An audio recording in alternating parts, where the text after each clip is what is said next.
It's that time of year, that season for budget. How's the budget looking for Pendleton? Well, we just finalized our budget for the fiscal year 2022-2023, and budget's looking good. We've included a lot of some new personnel. We're going to have some new personnel in the Public Works Department and a couple more new police officers, and several other things we've included just to enhance the overall, I guess, walkability and other things having to do with the town here, just trying to make things look as nice as we can. And we've also got some infrastructure improvements we're working on. Okay. And planning. We want to try to make sure we're planning and looking at where we need to be going. What kind of projects are you working on? Talking about walkability, is there something new that's going on or just ongoing? Well, yeah, we do. We have the this North Mechanic Street, West Queen Street project going on, which will improve that area. It's gonna hopefully be a good, a really nice thing over there, because we want to just kind of do what we can to just improve all aspects of that area, and sidewalks and whatever. So there's a lot of details involved with it, but hopefully it's going to work out really nice. Pendleton's already kind of a walking town, right? It is. It is a walking town, very much so. And that's part of the charm of it. It's a nice place just to get out and stroll around, especially on a nice day like today. Any other new projects you wanted to mention that are going on? Well, we're working on several things. We've got some things we want to do in town, like we have the old doghouse gymnasium over there. We're trying to work on getting that renovated. We've got a plan in place now. Hopefully that'll happen. We want to try to help get a new fire department built here in Pendleton. We're working on a strong plan, I think, that maybe allow us to do that too. And we're also going to try to make some improvements to the Pendleton Recreation Association, and not specifically to them, but to the rec program in general. We're going to try to push some money that direction, which we've got, and hopefully improve that some too. So we got a lot of things going, honestly. We really do. You mentioned your police department. They were recognized not too long ago for reaching out and making sure all the officers got trained in mental health. All that's been a pretty big deal. Yes, sir. We actually just gave a certificate award to one of our officers, Daniel Carpenter, who actually saved a man's life by administering Narcan and doing CPR and everything. And that's all of our officers are trained, and we're the only, as far as I know, the only department in the county that has that training. So we're real proud of our officers and of our police department. Talking about those projects going on, is the lack of materials slowing things down at all for y'all? A little bit, yeah. All that makes a difference, and companies are having trouble, getting things done and getting mobilized and getting from one project to the next. And, if you don't hit things at just the right times, it slows things down. It's just the way it is these days, I guess. But we're still, doing what we can to move it forward. So even though it might be a little slower, we're still going to get there, I hope. What about downtown business? Anything new or anything expanding we can talk about? Well, downtown business, yeah. There are some things going on here, such as, we're going to have a new restaurant opening up here, and that's almost finished, called Rains. And then we've got some other folks that are hopefully planning to renovate the old Evans drugstore building there, as you might know it. Others might know it as Mountain Made. So if you've been here a long time, like you and I, you would know it as Evans drugstore.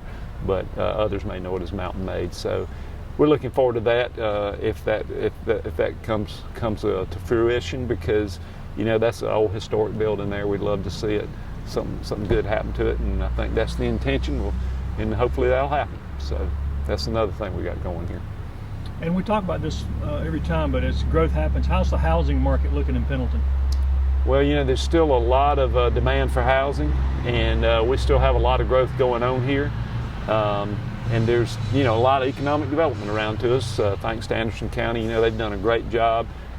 Rusty Burns, Burris Nelson, and the county council down there, they've done a great job of bringing economic development to us, and a lot of manufacturing around us. It brings jobs, brings people, brings growth, brings a lot of good things.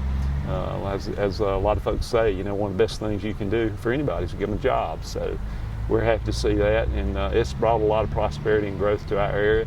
and we're trying to be very cognizant of what it is, and try to make sure that what we have here in the downtown actually maintains the historical character and charm of the downtown, and I think we're doing a pretty good job of that.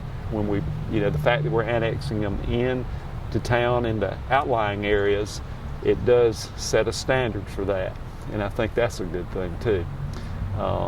Otherwise, it's going in there probably, but if it's coming in here, then it's going to have to meet our zoning guidelines and our requirements, and I think that's all a good thing. Are there enough houses? Is there big demand right now? Big demand, yeah. What I'm hearing from the people building them, the various developers, they can't build them fast enough. They said, one developer told me that they used to have a report they looked at every Monday morning to see how many houses they had in inventory, and he said they don't even bother printing it anymore because they have people moving into them sometimes before they can get sod laid in the yard. But that's all over. It's not just here. I mean, it's just this whole area, the whole southeast, if you want to look at it. If you got a house, you can sell it right now. Let's talk a little bit about the oil mill for a second. First of all, I'm sort of springing this on you, but can you give people just like a little 30-second history of that oil mill and what it did here and all? Well, as you probably know, originally they made cottonseed oil. They had probably the oldest cottonseed oil press maybe in the United States. I'm not sure exactly whether that's accurate or not, but I know it was extremely old. And then later they evolved into other things, with fertilizer and with other things that were things that farms needed, and golf courses and things like that. They helped I guess folks get the right products for those kind of things, and it employed a lot of people here for a lot of years. Been around forever. And then when farming started going south, I guess, as far as the smaller farmers, it really put a lot of strain on their business to keep going, and eventually they weren't able to keep going. So then, we had the building deteriorating, which is sad. Sorry to see it go. It was a great business for a lot of years here, employed a lot of people for a lot of years. But now we're trying to see what we can do to get it taken down, get it out of here, and move forward, move on. Have you got bringing in somebody new, or are we still just looking for somebody to do it, or how's that? Well, it's not our property, so it's. But what we're in the process now is, enforcing our code, our ordinances, and that kind of thing, and hopefully they'll be able to respond to that in a positive way. That's what we hope, and get something moving, and I hope it works out for them and us.